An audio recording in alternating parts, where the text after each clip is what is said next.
Velkomin í Biblíuna á mannamáli.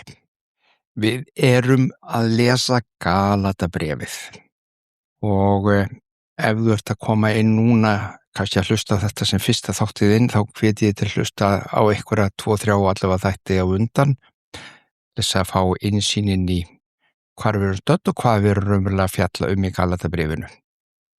Og við ætlum að lesa og tala saman. Það byrja bara svona annar kafli. 14 árum síðar fór ég aftur upp til Jerúsalem ásamt Barnabasi og tók líka Títus með mér.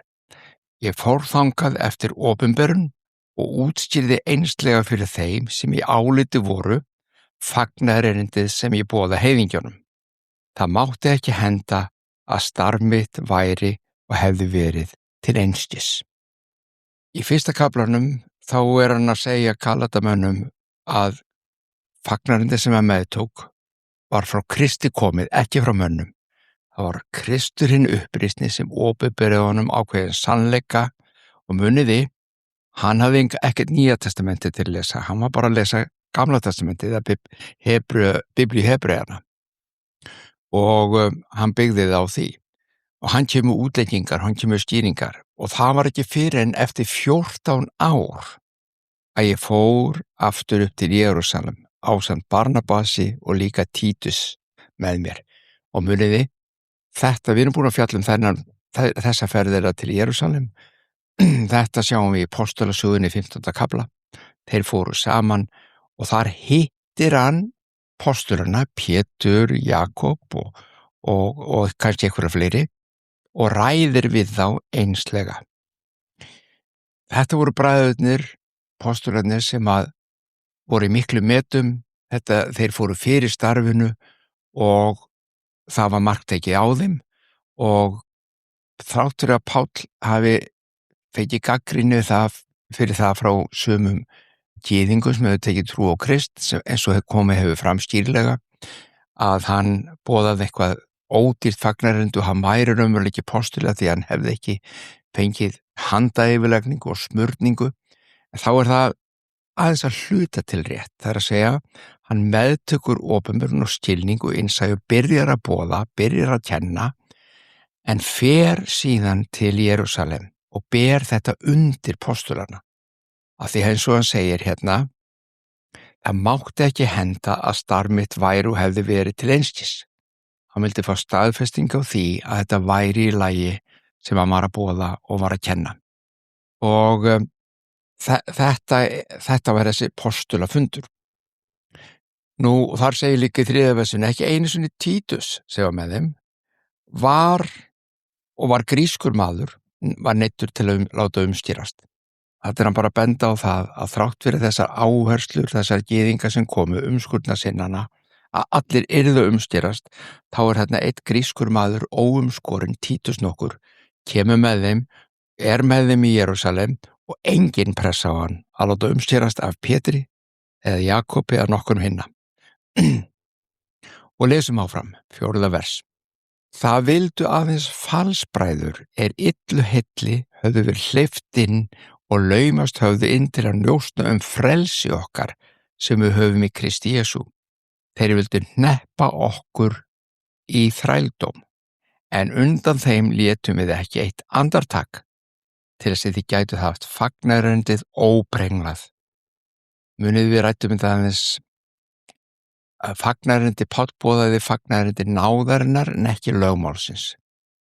Og leiður segi þessa setningu, þá vakna spurningar veit ég hjá sumum og það var það sem gerðist einmitt hjá umskurðnasinnum og fleirum. Ef þetta bara náð fyrir trú, fyrir náð og hólpin fyrir náð og trú, má ég þá bara lifa eins og mér langar til. Breytir hegðun mín eða góð verk mín engu máli þarum.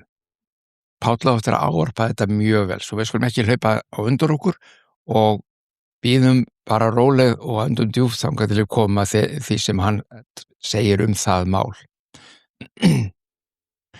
En við létum ekki undan þessum kenningum. Hann fékk sem sagt, ef þið munið og rifið það upp, hann fékk staðfestingu, hann þyrfti ekki að boða þessa umskurð, né heldur að heiðingjar sem tekið höfðu trú á Jesú Krist til að tilheyra söfnuði Guðs þyrftu þeir á að halda þessi 613 boðor lögmáls Móse. Hann fékk staðfestingu á því. Og það það sem hann að tala hérna, það ákveði frelsi. Það frelsi frá ákveðnu líferni, frelsi frá ánauð, frelsi frá fátækt, frelsi frá myrkri, ótta og það sem að fólk lifðu og hræðist í að sjálfsögðu, en líka frelsi frá því að halda lögmálið. Þarna kemur enn einn setning sem að margir býtinu frelsið, já, enn og aftur, þarf ég þá ekki. Ef ég fráls frá lögmálinu, þarf ég þá ekki.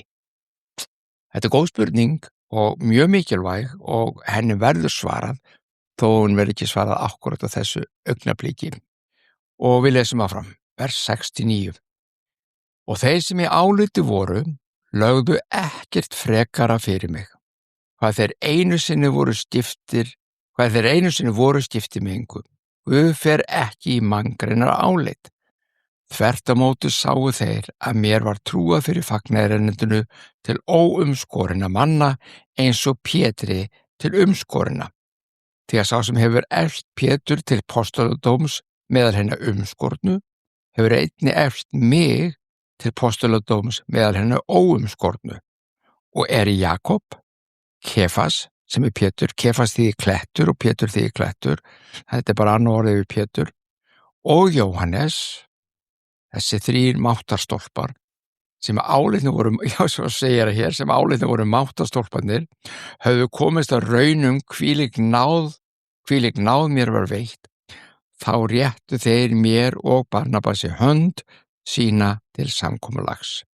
Við skildum fara til hann á óumskornu, en þeir til hann á umskornu. Það var sáttmálinu og samkomulagi sem komu stað.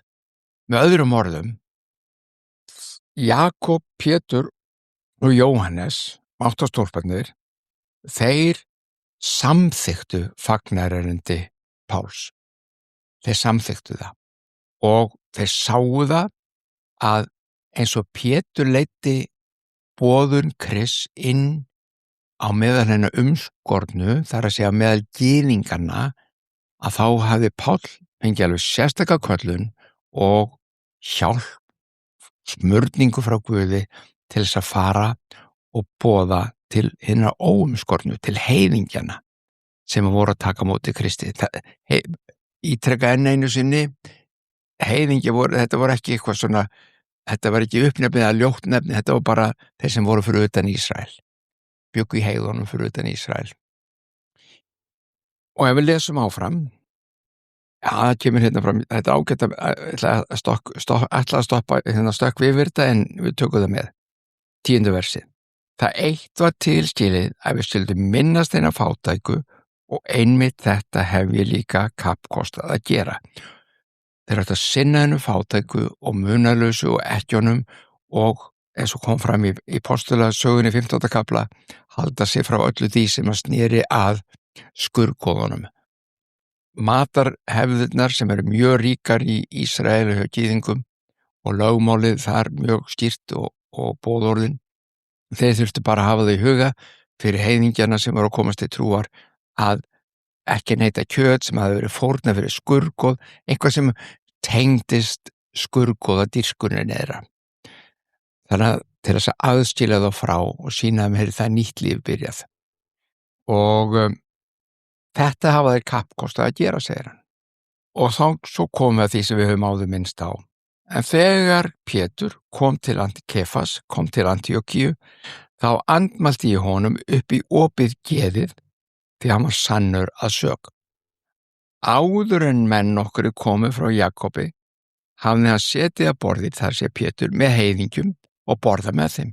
En þeir komu, dró hann sig í hlé og tók sig út á ótta við þá sem héldu fram umskurninni. Þetta þráðurinn sem við erum búin að rekja núna í öllum þáttunum undan og óþarf að fara í það, en þetta snerist þetta. Og Pétur fékk að heyra það frá Páli því hún líkaði ekki einfallega að hann væri hræsnari, hann skildi hafa tvöfeldni í þessu. Eitt sagði hann við Pál og heiðingjan og annað við umskurðnarsinnana til að þóknast þeim. Og ég vissum að Pétur tóka til sín og lét segjast. Og ef við lesum svo áfram frá versi 16, við sjá hvort það eitthvað sem við erum að sleppa sem skiptir máli, nei, förum í vers 16, eða byrjum bara í 15. Við erum fæddir gyðingar, ekki heiðnir syndarar að uppruna. En við vitum samt, þó við séum gyðingar, að maðurinn réttlætist ekki af lögmálsverkum, heldur fyrir trú á Jesú Krist. Og við tókum trú á Jesú Krist til þess að við réttlætumst af trú á hann en ekki af lögmálsverkunum. Engin lifandi maður réttlætist af lögmálsverkunum. En ef við nú sjálfir reynum syndarar, þar að segja brotlegir og missum marks stöðulega, þegar við leitust við að réttlætast í Kristi, þá Kristur farin að þjóna syndinni, fjarri fyrir því. Fari ég að byggja upp aftur það sem ég braut niður, þá geri ég sjálfa mig beran að afbroti. Það er mikið í þessum. Réttlætingin, fyrst af því, hvað er réttlæting? Það þýðir rétt staða frammi fyrir Guði, aðgangur að Guði. Það er það sem Páll er að tala og það er það sem þetta allt snerist hverjir hafa aðgang að Guði. Gyðingar töldu sig hafa aðgang að Guði, hann hafi gert sáttmála við þau og sá sáttmáli stendur, hann hefur ekkert brotið þann sáttmála og þeir eru eilíflega Guðs í sáttmálanum. Það kennir Biblían okkar alveg skýrt. En svo kom allir hinir, við hin í mannkyninu, sem ekki vorum þar inni þegar Guð var að vinna með Ísraelsmenn og undirbúa komu Jesú. Við fáum réttlæti fram fyrir Guði, megum koma til hans inn í nærveru hans, án þess að finna við sem eitthvað óhrein eða óverðug eða eitthvað slíkt, vegna þess að við höfum meðtekið lífið í Jesú Kristi. Þetta er frelsandi boðskapur. Hann frelsa fólk frá þessum hugsunum að þau séu aðskilin frá Guði. Og veistu hvað? Í dag, hér á landi okkar, geti alveg sagt það að fjöldi manns, jafnvel þeir sem að játa trú á Guð, þeim finnst þeir eru ekki alveg vissir með sambandsitt við Guð.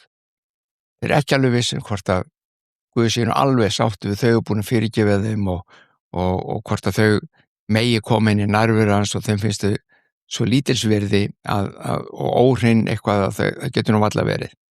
En þetta orð réttlæting þetta er dikaiou, sem að því á grískunni, sem þýðir að lýsa einhvern hreinan og saklausan. Vá! Kristur er búinn að vinna þetta fyrir mannkynið allt.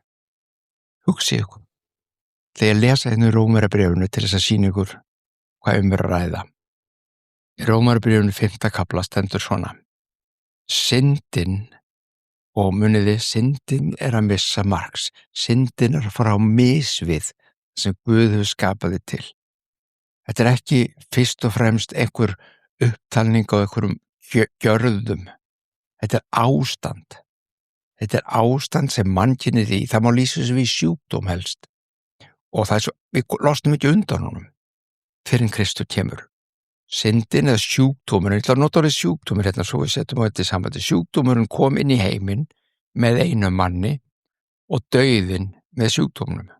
Þessi eini maður var hinn fyrsti Adam, það er að segja upphaf mannkynsins. Við erfðum ekki syndina eða sjúkdómi frá honum, við erfðum dauðan. Dauðinn kom inn í, sjúkdómurinn kom inn í heiminn með einum manni og dauðinn með sjúkdómnum. Þannig er dauðinn runnin til allra manna, því allir urðu sjúkir og mistu marks. Víst var sjúkdómurinn í heiminum áður en lögmálið kom, lögmálið, Móse, þetta sem við erum að tala sem allt þessi snýst og öll baráttin í Galatabréfinu snýst þarf að halda lögmálið til þess að réttlætast, þarf að halda lögmálið til að fá lækningu, þarf að halda lögmálið til að hafa aðgang að Guði, eða ekki. Víst var sjúkdómurinn í heiminum áður en lögmálið kom. En sjúkdómur verður ekki metinn til sektar, það sé syndin, ef ekkert lögmál. Samt ríkti dauðinn frá Adam til Móse, einnig yfir þeim sem höfðu ekki syndgað á sömu lund og hann. En hann fyrirmynd Krists sem kom átti, þar að segja Kristur var hinn síðari Adam.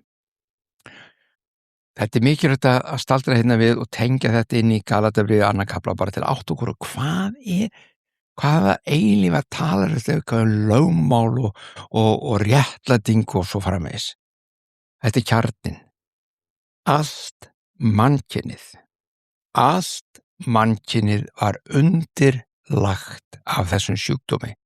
Allt mannkynið hafði mist sjónar af Guði, gekk ekki með honum, þekkt hann ekki, hafði týnt honum, vissi að það var til einhver Guð og leitaði eftir því og það voru alls konar gerviguðir og hjáguðir og skurðgoð og allt sem var til vegna þess að fólk vissi að það var eitthvað aðra en þau voru búin að týna hinn og sanna Guði skapara sínum. Og dauðinn sem að tala í sköpunarsögunni, muniði, ef þið borðið þessu tré þá muniði vissilega deyja. Og það var ekki vegna þess að Guð hafði, ég ætla að setja eitraðan ávöxt í þetta og þá deyja allir. Eða heldur sagðan, ef þið ólínist með þá bara drepi ykkur. Nei, vinir, nei. Margir túlka þetta þannig að vegna ólíni mannsins þá var Guð reiður og hann ákvað að allir myndu deyja. Það bara ekki þannig.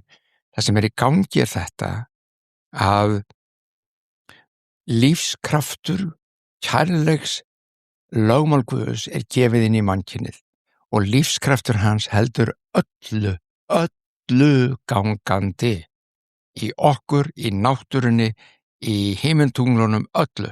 Allt sem að hreyfist og hrærist og lifir frá honum komið og hann viðheldur því. Það sem hann að vara mannkynið við hans að ef þið týnið sambandi okkar, ef þið slítið ykkur frá mér, þið frjáls, þið megi gera það. Ég ekki að banna ykkur að gera það, ef þið viljið, en þið vitið það bara þá, ef þið skulið ekki gera það, það var æskilari að gera það ekki vegna þess að þá munuð deyja, þar að segja, þá slitnar lífssambandið og þið deyið. Hann ætlaði ekki að deyða neitt, ekki neitt. Þetta bara afleiðing af því hvernig við lifum. En við höfum valið, við höfum frelsið. Og svo segir hann hérna, í 15. versi í Rómarbréfinu er menn þá það, en náðargjöf Guðs, tölum við náðin aftur, gjöf Guðs muniði og falli Adams verður ekki jafna saman. Það er að segja að þú getur ekki borið saman afleiðingar þess að Adam, fyrsti maður, eða í upphæfi mannkynsins á einhverju tímapunkti allavega, þá hafnaði Guð og tínanum og velja sjálfselsku, sjálfhverfu, eigingirni og í staðan fara frá því að segja ég elska Guð minn, ég elska náungan og ég elska mig, ég elska drottin Guð og náungan eins og sjálfa mig. Þá faraði yfir því ég og mig frá mér til mín, þetta snýst mig. Það sem ég vil taka, stjórna, ráða, kúa til að eignast. Þetta það sem að heltók mannkynið, heltók það. Og þetta dreifist út allt eftir að hinn fyrstu menn eða á einhverju tímapunkti mannkynið ákvað að fara þessa leið, hafna Guði og slíta sig frá. Þá kom dauðinn inn í allt. Ekki vegna þess að Guð var að hefna sín. Hann þurfti ekki að hefna sín neinu og alltaf aldrei hefna sín á neinu. Maðurinn hafði frjálst val, þið megið. En ég vil bara vara ykkur við. Það alvarlegt. Ekki gera það. En þeir gerðu það samt.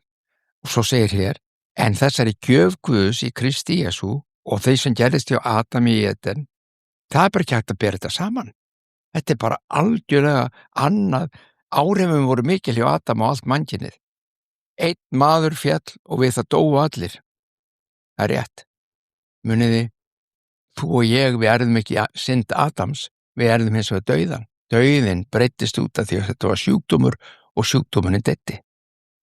En einn maður, Jesús Kristur, svo náðargjöf Guðs sem allir skulu njóta ómælt og ekki verður þeirri gjöf jafnað til þess sem leiddi af synd hins eina manns.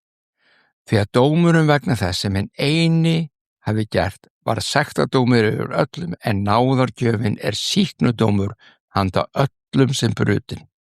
Og svo kemur þetta dásalega hérna.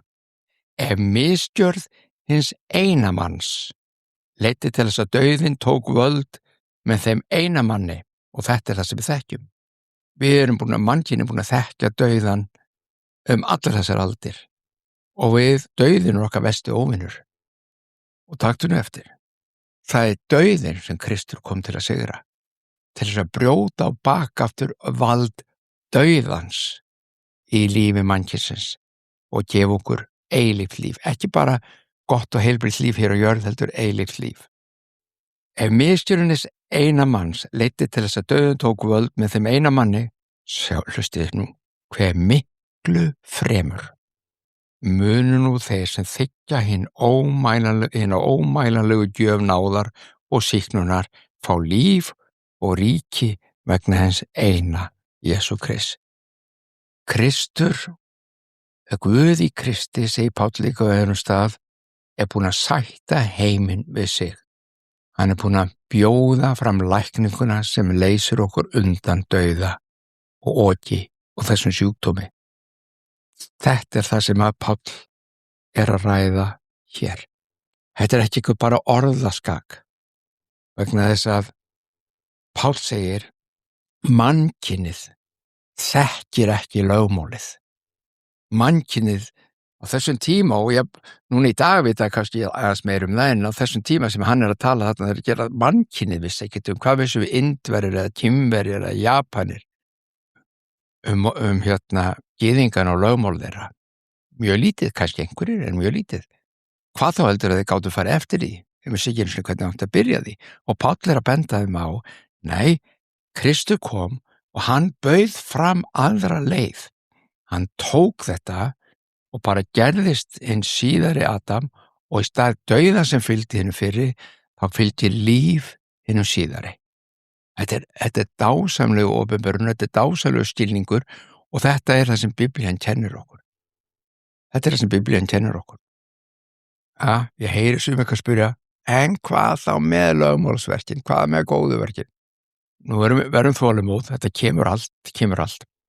Það hægt að vísa í þetta fram og tilbaka. Mér langar aðeins að bæta við það sem ég var að lesa í Rómarbréfinu, það svo sterkt. Ég var að lesa áðan í 5. kafla og hlusti hvað gerist í 7. kafla. Þetta að lesa endirinn á 5. og byrjunin á 7. frá 19. versi. Allir urðu syndarar, þar sem allir urðu sýktir vegna óhlýðni eins eina manns sem var Adam. Eins verða nú allir lýstir sýknir saka, þar sé heilbrigðir vegna hlýðni eins eina. Þurfiði eitthvað meir en þetta? Ef þeir efast það, hvort að Kristur hafi sigrað dauðan og lýst okkur hrein, eða hvort þetta bara einhver örfáir útvaldir.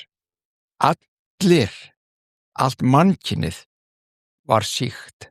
Það geta allir samþykkt. Jú, við erum allir syndarar, allir menn hafa syndgað og skorti Guðs dýr vegna óhlýðni Adams. Ef þessi fyrri hluti þessa vers, 19. vers, sannur, þá hinn síðari líka eins sannur. Þó að sumir eigi erfiðara með að kyngja honum. Eins verða allir þá lýstir heilbrigðir, sýknir saka vegna hlýðni hins eina sem Jesús Kristur. Svo segir Páll, hér við bætist svo lögmálið. Þá minnist hann á lögmálið sem þetta snerist allt í Galatabréfinu. Til þess að afbrotin yrðu sýnilegri, en að samaskapi sem að syndin óx var náðin ríkulegri. Það að segja, lögmálið sýndi hvað okkur skortir. Lögmálið var eins og lýsing. Þegar kemur, tökum bara dæmi. Fólki bara lifur og hræðist, og það menn drepa mann og annan. Það var mikið grimmd og hefnd á þessu tíma sem lögmálið var gefið, sem Tóra var gefin. Og Svo kemur allt í einu boðorðið, eitt af boðorðum 10. Þú skalt ekki manndeyða. Það er ekki fyrir það kemur sem veist, byrju, þá fer allt í einu að skoða, það er allir að drepa alla.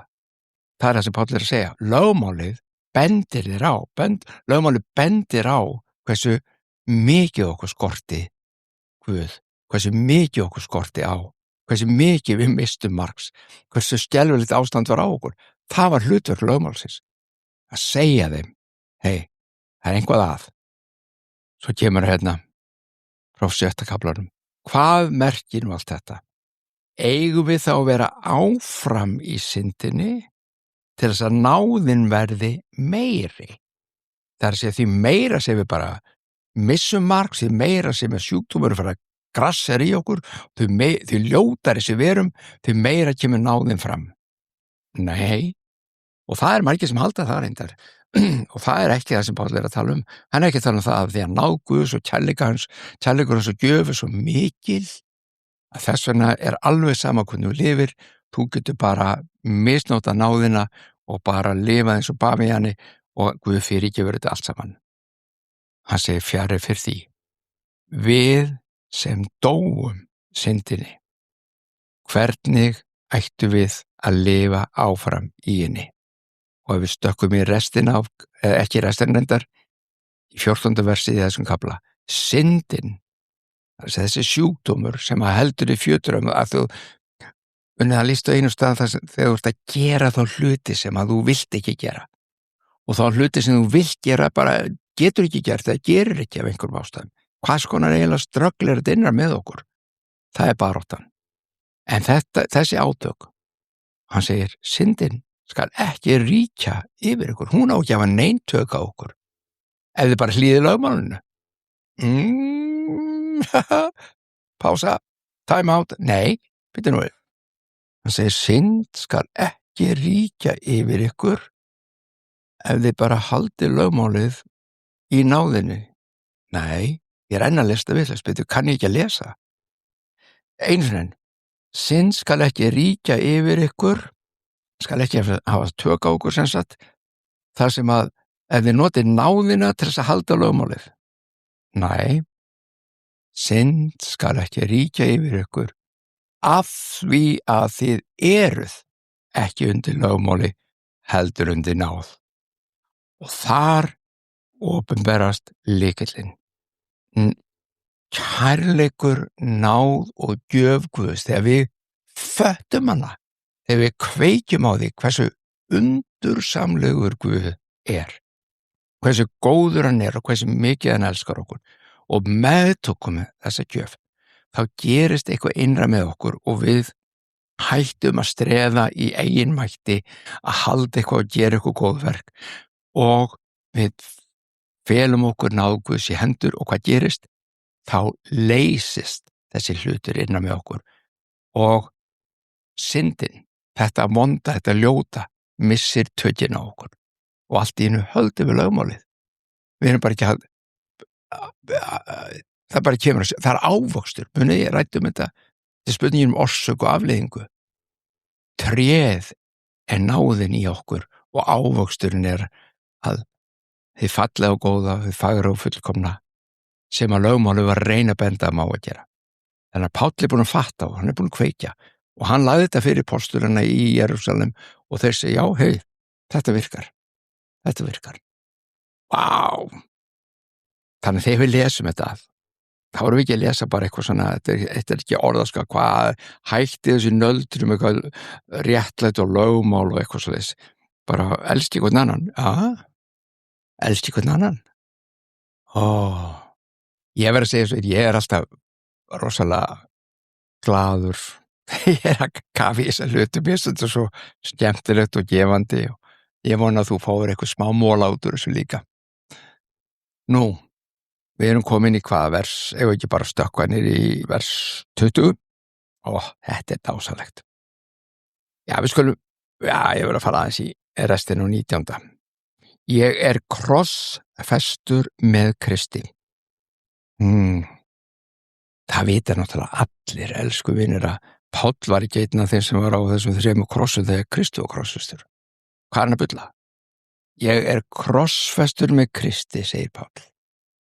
Eitthvað sem ekki skilur sig. Nei, ekki skrögva okkur, Páll, þú varst aldrei krossfestur. Og alls ekki með Kristi, hann í Jerúsalem á þessum tíma. Hann að segja, og þetta á við okkur öll, og þetta kemur fram í ýmsum öðrum bréfum hans, til dæmis eins og Rómverjabréfinu, að þegar Kristur krossfestur, þegar hann deyr til að leysa okkur undan dauð og sjúkdóm og synd og öllu svo vond og ljóta, til þess að opna leið kærleika sinn í hjört okkar, þá tekur hann, og segja hann, tekur hann þig og mig og Pál með sér. Hann fer fyrir hönd mannkynsins.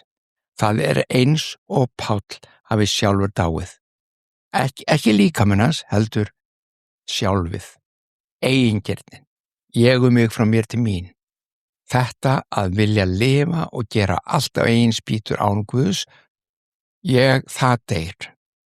Og í staðinn þá kemur lífstenging við kærleika Guðsinn í hjörtun og Guð tengir aftur og segir, svona átti þetta alltaf að vera. Og eðli Guðs, það segir á öðrum stöðum, við eftir að sjá þetta víðar, að allt í einu erum við núna hluttakendur í guðlegu eðli.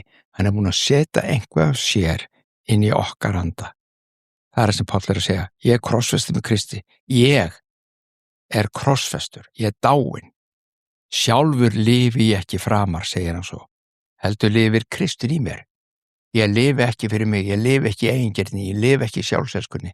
Ég lifi því lífi sem Guð hefur gefið mér í Kristi. Hann lifir í mér. Lífinu sem ég lifi nú hér á jörð, lifi ég í trúnni á Guðs son sem elskaði mig og lagði sjálfan sig í sölunda fyrir mig. Allt þetta mögulegt vegna þess sem Kristur gerði. Einungis vegna þess sem Kristur gerði.